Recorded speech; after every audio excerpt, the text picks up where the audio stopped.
والصلاة والسلام على سيد المرسلين. All praises to Allah. We send peace and salutations upon Rasulullah sallallahu alayhi wa sallam. Say sallallahu alayhi wa sallam. Assalamu alaikum wa rahmatullahi wa barakatuh. How to get your du'as answered in Ramadan, especially in the first 10 days of Ramadan. How to strengthen your du'as to make every single du'a in Ramadan answered and accepted by Allah subhanahu wa ta'ala.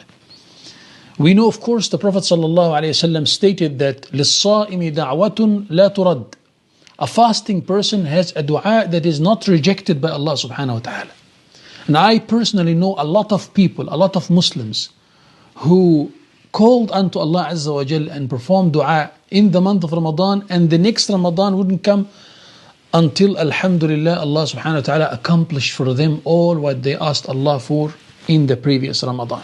Today I will share with you 6 keys, only 6 keys to strengthen your prayer and your daily dua in Ramadan. I want you to pay attention to them, inshallah. Number 6, key number 6, it's a technique by itself.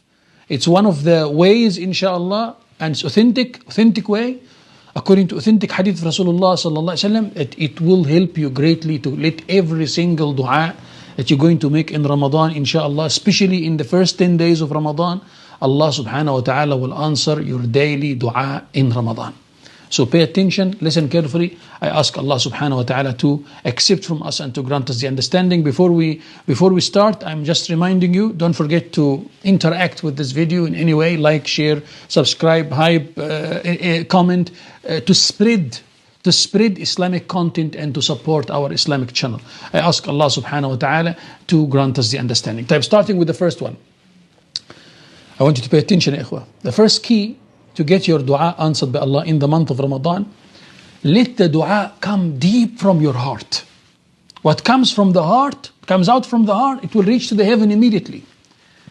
A lot of people, they call unto Allah subhanahu wa ta'ala, but the heart is somewhere else. And the Prophet sallallahu alayhi wa sallam said, لا يقبل الله من قلب لاهي.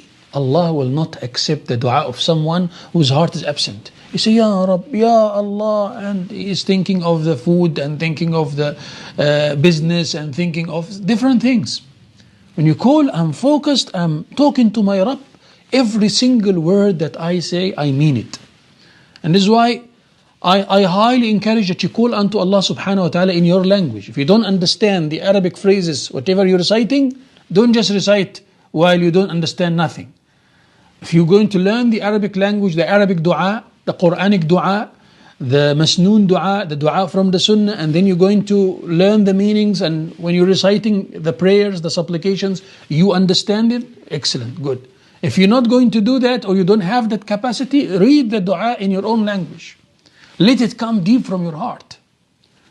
So that when your dua goes to Allah subhanahu wa ta'ala, as you're reciting, you break to Allah subhanahu wa ta'ala, you humble to Allah azza wa jal. This dua reach everywhere. Look at Sayyidina Nuh alayhi salam. Rabbi inni maghlub. He called unto Allah subhanahu wa ta'ala, Anni maghlubun fantasir. He called unto Allah and said, Ya Rab, I am defeated. The situation that he was in. When he said, Ya Rab, nobody's listening to me, give me victory. Immediately Allah subhanahu wa ta'ala changed the whole world for Sayyidina Nuh alayhi salam to give him support.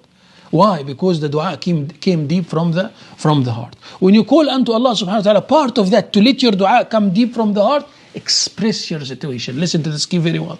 It's part of the first key. Express your situation to Allah. Look at the Quran. See the prophets in the Quran, how they used to make dua to Allah, the Quranic dua. So Sayyidina Zakaria, Prophet Zechariah, peace be upon him. ربي إني وهن العظم مني واشتعل الرأس شيبا ولم أك بدعائك ربي شقيا. It's a dua in the Quran. He said, my Lord, my bones became weak, my hair turned grey, I don't have children. Ya Allah, grant me a child. Express your situation.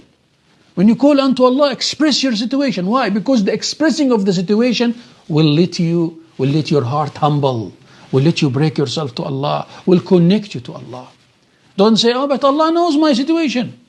Allah knows everything. Allah knows what is in my heart. Allah knows everything about me even before He created me. Correct? 100% correct. But Allah subhanahu wa ta'ala wants your heart to be connected when you're calling unto Him. And that connection will come when you express your situation. Look at the Prophet Muhammad sallallahu alaihi wasallam when he returned back from the journey of Ta'if. And there he called unto Allah, أشكو إليك ضعف قوتي وقلة حيلتي وهواني على الناس. Ya Allah, I'm complaining to you the lack of my powers. I'm complaining to you that my family or my tribe, they abandoned me, and the people that I went to, they mocked me. He complained to Allah subhanahu wa ta'ala. You talk to Allah Azza wa Jalla in Ramadan, ya ikhwa. Look at the things that you want to complain about, you want to relate. Sometimes people open for people. They talk to other people, they go to them and they break themselves for other people. Ma, I'm having this problem, and they start shedding tears. Ya akhi, do it with Allah. My brother, my sister, do it with Allah. This brother who doesn't have a job, talk to Allah. Say, my Rabb, I don't have a job, and for so many years now, I'm struggling, Ya Allah. This who doesn't have a house, Ya Allah, I don't have a house. And please give me a house, Ya Allah. This who doesn't have a spouse. When you make dua for a spouse, my Rabb, my Lord, I'm asking you, I'm begging you, grant me a pious spouse. This who want a child, Ya Allah, I'm begging you for a child. I'm calling you, Ya Allah, for so many years. رَبِّ لَا تَذَرْنِي فَرْدًا وَأَنْتَ خَيْرُ الْوَارِثِينَ. The dua of the prophets in the Quran like that. Sayyidina Zakaria alayhi salam. رَبِّ لَا تَذَرْنِي فَرْدًا وَأَنْتَ خَيْرُ الْوَارِثِينَ. He called unto Allah subhanahu wa ta'ala. It brings tears. Wallah, when we read these du'as, it brings tears to immediately to our eyes. Understand, ya ikhwa? Look at Sayyidina Yunus in the belly of the whale. لا إله إلا أنت سبحانك إني كنت من الظالمين. This is how you relate your situation. This is the first key, the most important of all of them. Let the dua come deep from the heart. And it doesn't matter how big is the dua, how small is the dua, but Allah, if it comes from the heart, it will reach immediately. Understand, ya ikhwa? طيب. The second key. ألح على الله في الدعاء. ألح means persist, repeat, beg Allah, and repeat again, and repeat again. This is why in Ramadan, I want you to recite the du'as that whatever you want from Allah, recite it in every day. Especially before Iftar. Especially before Iftar. Recite while you're fasting. Recite the dua. And some people, I know some people, they recite it every salah. In every salah, they call unto Allah Azza wa Jal for what they want. You want a house, you want a car, you want this, you want that. You want akhirah, you want jannah. Ask Allah every day and repeat and repeat and repeat and repeat. Not necessarily one single dua, whatever. لِيَسْأَلْ أَحَدُكُمْ حَاجَتَهُ كُلَّهَا. Ask Allah all your needs. Don't say, okay, no, I will just ask Allah for that. I'm shy to ask Him for so many things. I will just ask Him for one thing, and when He fulfill it to me, I'll ask Him for another thing. This doesn't work with Allah. You're not asking a human.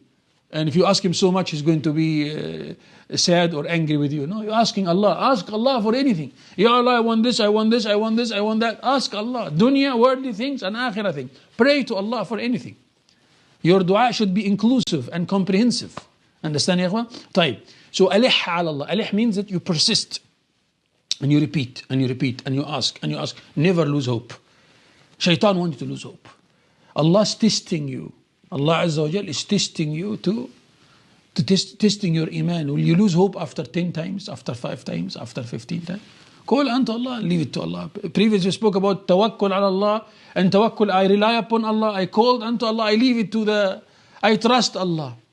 I trust the taqdeer of Allah for me. Understand? You remember that one? Now this one, it's affirmation of this. When you call, persist. But I didn't get what I asked for. You're going to get something else. Don't worry. You're going to get something better. Aliha ala Allah fi dua. The second key. The third key. Choose, ya ikhwa, the auspicious times. Ramadan itself is an auspicious time for calling unto Allah subhanahu wa ta'ala. But in Ramadan, there are also sometimes highly affirmed times for prayers, for supplication. Number one, لِلصَّائِمِ دَعْوَةٌ لَا تُرَدْ. The time of fasting generally, basically we fast from Fajr time, from Fajr Salah, right until Maghrib Salah. So, dua from Fajr till Maghrib, highly accepted by Allah. Why? Because you're fasting. And in the hadith, that person who's fasting, his dua is accepted. Time. So that's number one. A very good time, auspicious time. The time before Fajr, Tahajjud time. Tahajjud time is one of the secret times that any dua, supplications to Allah subhanahu wa ta'ala during that time, highly accepted. Now you're already waking up for suhoor, for sehri. You're waking up to take some suhoor, the suhoor meal. So during that time, call unto Allah subhanahu wa ta'ala and pray unto